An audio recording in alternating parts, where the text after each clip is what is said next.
Hi, this is Aaron Wilson. The Texans held their third organized team activity of the week.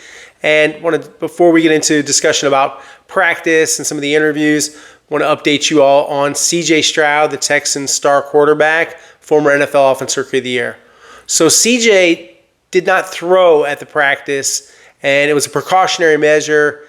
I was told it was minor. It is due to a tight shoulder muscle, so it is not a big deal at all. He could return as soon as next week, so everybody can kind of breathe a sigh of relief. I'm not sure how worried people were or if they should have been, but obviously, you want to see your quarterback out there. And this was echoed by Texans offensive coordinator Nick Caley after practice. He said there are no concerns whatsoever, so downplayed any concerns about this. Obviously, it's a time of year where they're not doing a lot of injury updates. There's no injury report until the start of the regular season. But yeah, it's my understanding that it is a tight shoulder muscle, and it's just a situation where the team taking care of their quarterback, doing the smart thing. And that's the case for several players, and we'll get into who else isn't practicing. I guess we'll do kind of a health update here at the start. But yeah, again, repeating, CJ Stroud, not a major thing at all. I'm told this is something that he'll be back from quickly. And it could be as soon as next week with increased activity. What he did do at practice today was hand the football off and did the warm-up drills, and then he watched, taking mental reps next to Caley, while Davis Mills and Keaton Slovis did the throwing. Of course, Graham Mertz is still rehabbing from a torn ACL, suffered last season at the University of Florida. Told he is expected ready for training camp. So yeah, interesting to watch the quarterback position. And yeah, Davis Mills had his moments as he did on Wednesday. But yeah, going back to CJ, and yeah, it's just with like any quarterback, obviously you're going to be careful with them, and just want to go over some of the other guys that didn't practice. And remember, these are voluntary sessions. So some guys don't practice because they would like to practice, because they are not cleared to practice, and then other guys, they're just not attending because it is voluntary and they're veterans, established players. So we'll run down the list, and then I'll get into some more fun stuff, but stick with the injuries for now. So Joe Mixon has a minor injury that caused him to be in a walking boot very recently, and he is not practicing. Not sure why Dameon Pierce is not practicing, but it is health related as well. So he has been working out in the training room and isn't practicing. So it's been a lot of other running backs, including Woody Marks, the rookie, and you've seen Jahar Jordan. And so they've been putting in other backs. Dalton Schultz and Braxton Berrios, they both worked on a side field with trainers. In Dalton's case, not sure what he has, but Braxton Berrios tore his ACL last season. So he's still rehabbing from the knee injury. He's expected to be ready for training camp. Christian Harris is still not practicing. He had calf and ankle injuries last year. Linebacker Henry To'oTo'o is not practicing. Wide receiver Christian Kirk did not practice, along with Justin Watson. Of course, Tank Dell will not be practicing as he rehabs from multiple torn knee ligaments, including his ACL. And then Brevin Jordan, who also tore his ACL, still not practicing, along with Jimmy Ward, who had foot surgery. Trent Brown, who had knee surgery last season.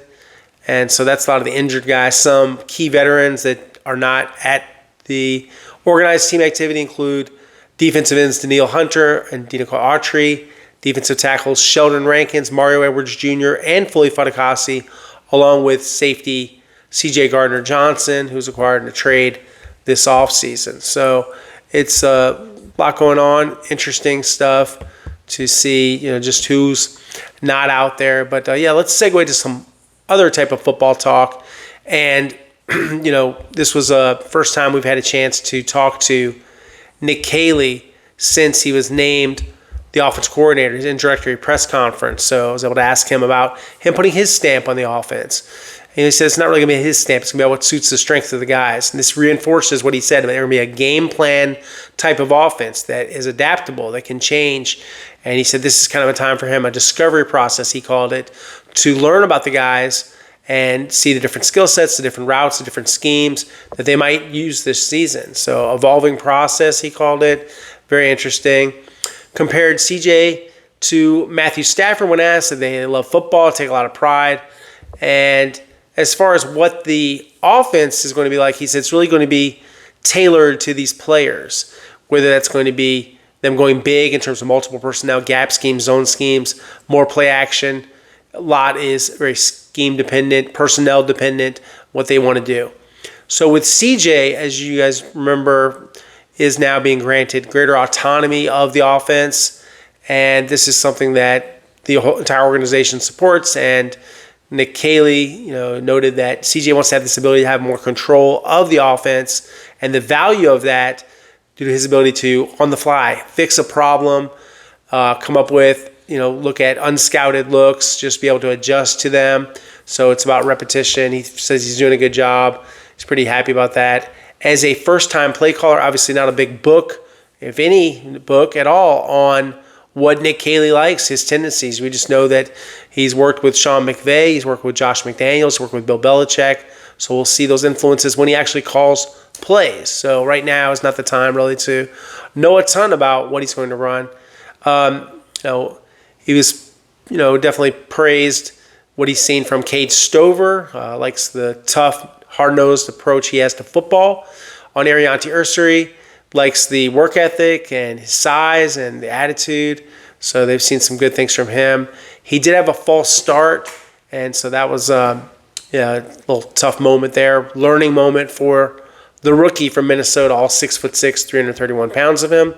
So, we'll see what Ariante Ursary does. But I can tell you this, he was the first team left tackle. They continue to mix and match the offensive lines. So the offensive line, the first team offensive line today, looked like this. They had Ariante Ursary, and then they had at left guard Laken Tomlinson, who's a former Pro Bowl selection. And then they went with, Jake Andrews at center. And they had also at right guard Titus Howard. And you had at right tackle Blake Fisher. Both Fisher and Howard had some tough moments against Will Anderson Jr. As defense coordinator Matt Burke said, Will is on a mission. And we're seeing new moves from him. There was a stutter step move. There was a lot of good movement from him. A lot of hips, a lot of shoulders. And he's just tough to block. So Will has a great motor, relentless. And, so you're going to see Will Anderson do that to a lot of people.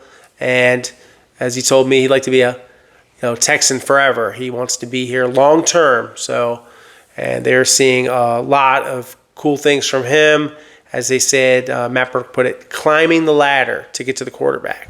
So with offensive line too, there was some few snaps where Titus Howard played some right tackle. That didn't happen a ton. You had some Jalen Thomas in there. You had Jared Patterson play center and guard with the backups. And, they continue to work in Ed Ingram. They continue to, look at Austin Deculus. So there's a lot of shuffling of the offensive line. So there were some plays, a few big plays. There was a Jared Wayne touchdown. He beat, of all people, Kamari Lassiter. Beats Kamari on a fly route, and that was Davis Mills' touchdown. So a big moment for Jared Wayne.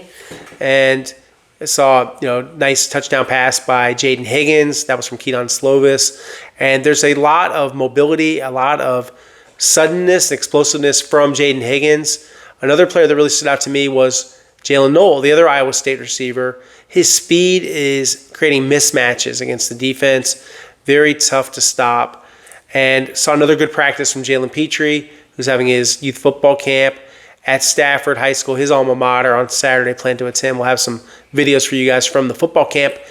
And with Jalen just so far ahead of schedule from the torn pec and the surgery that ended his season last year prematurely, and then signing the 3-year, $42.6 million extension, they're just really encouraged. Matt Burke talked a lot about how encouraging it is to see him out there and the kind of plays he's making. So he looks good out there.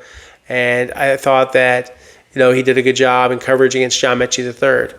So, yeah, a lot of these things that are happening on the field, they're interesting, but there's no real, concrete conclusions you get from these. But, yeah, a good day by Jaden Higgins, by Jalen Noel. And then, of course, with the defensive line, you're just seeing that Will Anderson Jr. presence, and that's what you hope to see. This is his third season, and he'd like to be a Texan forever, as he puts it. And who knows where he'll wind up at the end of the season. He'd certainly like to get double-digit sacks. He was asked this week, well, could he get 20 sacks? Well, that'd be great. I don't know. There's that many sacks to go around, because Danielle Hunter's going to clean up and get a lot of sacks too. So, interesting day. And they have had so many things this week that have shed a lot of light on things that we wanted to know more about, in terms of the offensive line, in terms of the wide receiver position. And we're seeing a lot of Davis Mills. We're seeing the backup quarterback with CJ Stroud dealing with a tight shoulder muscle. So that was interesting. Overall, I think that it was a good, productive, organized team activity, and they have more of these ahead. So we'll be back out there next week. We'll have a little bit of a lull before that, gets started. But yeah, just a few days, the weekend, and then we'll be back out there on the 3rd. So we'll have coverage, of course, of that. And yeah, I think everything that's been going on with the Texans so far, nothing really that would be, oh, I'm worried about this or I'm worried about that. My takeaway is just watching the team and seeing a progression of confidence and athleticism at all levels of the field. And we're just seeing some of the players. So imagine when they have a healthy Joe Mixon, a healthy CJ Stroud, and a healthy Brevin Jordan to go with Nico Collins and Jaden Higgins and Jalen Noel. And then, of course, once they settle on the 5 offensive linemen. But that is definitely unsettled. That was one thing that was a major takeaway for me from the week, was that the Texans are in an evaluation mode with this offensive line, as they should be. They are looking for the best 5, and I'm not sure yet what that best 5 is. I think a lot of it will have to do with the development of Ariante Ursary. Of course, Cam Robinson, they could go with him as left tackle. I think Ursary is going to have to prove that he is better and on a consistent basis than Robinson or Blake Fisher for them to commit to him and make him a immediate starter. So we'll see. It's just all about his development when the team feels like he's ready, and they'll have a feel for it, because they're going to know the player the best. And obviously, false starts, that's not the biggest deal. That will happen sometimes. But yeah, that was a mistake by him. Speaking of mistakes, just a really good play on the football by D'Angelo Ross. Should have intercepted it to end the practice. Could have picked off Keaton Slovis. That would have been a heck of a big play for D'Angelo Ross, who's mostly a special teamer. Really, really fast in kick coverage. Has run the 40-yard dash in 4.3 seconds and change back when he was at New Mexico. So another good undrafted free agent, the first with the Patriots, and now a Texan. So we'll see. At one point, I kind of expected to stick this way with running back. So you've got J.J. Taylor, you've got Woody Marks, and you've got Dario Gomawale, while you don't have Joe Mixon and Dameon Pierce. But earlier, when the players were doing drills before this OTA, Dameon Pierce was RB1 with Mixon out. So just for everybody that's like, assuming that Woody Marks, right away, no Pierce. I mean, I had people asking me and telling me, I guess Dameon Pierce will be traded or cut.